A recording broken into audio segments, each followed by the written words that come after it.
Lors de la promotion de son livre Michel Sardou, Vérité et légende, son biographe Florent Baraco a discuté de la véritable passion du chanteur, qui fête son 77e anniversaire le 26 janvier 2024, pour l'immobilier. Un amour qui provient peut-être d'un mal-être de l'artiste. Invité dans l'émission Pascal Praud et vous, diffusée tous les jours de 11h à 13h sur Europe 1, le 24 novembre 2023, Florent Baraco, le biographe de Michel Sardou, a évoqué les nombreuses propriétés de l'artiste. Véritable électron libre, le chanteur qui fête aujourd'hui son 77e anniversaire a acquis un nombre impressionnant de biens comme l'a expliqué l'animateur. Moi, il y a quelque chose qui le définit à mes yeux et qui est extrêmement important, si est-il quelqu'un qui change souvent de maison. Il a toujours eu un nombre de maisons absolument incroyable. Il a même une maison, je crois à Megève, dans laquelle il n'est jamais allé, qu'il avait entièrement décorée. Si est Anne-Marie Perrier qui m'avait raconté cela.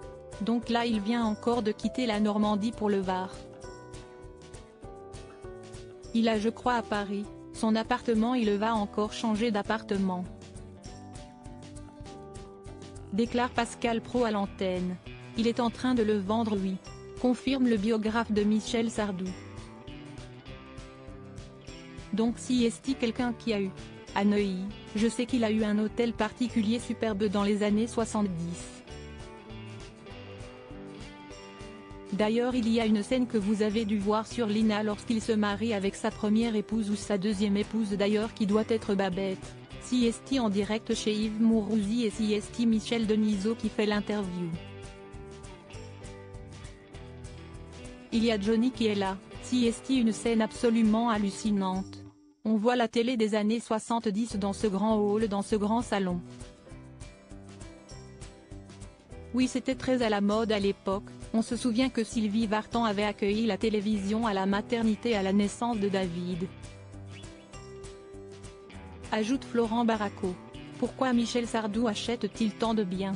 Curieux de connaître l'avis de son invité, l'animateur fétiche de CNOU l'interroge, ces changements de maison. Qu'est-ce que ça dit quelqu'un? Fan de l'artiste dont il semble connaître très bien la personnalité, il répond, si est quelqu'un qui n'aime pas rester en place et qui s'ennuie très vite. Il y a une chanson qui s'appelle S'enfuir et après où il explique qu'on veut toujours partir mais en fait on se retrouve toujours avec soi-même donc on finit toujours par s'ennuyer. Parce qu'on part avec soi-même, les gens qui veulent voyager, ils oublient un truc si est qu'ils partent avec eux-mêmes s'amuse Pascal Praud, donc ils doivent se supporter. Conclut avec humour Florent Baraco.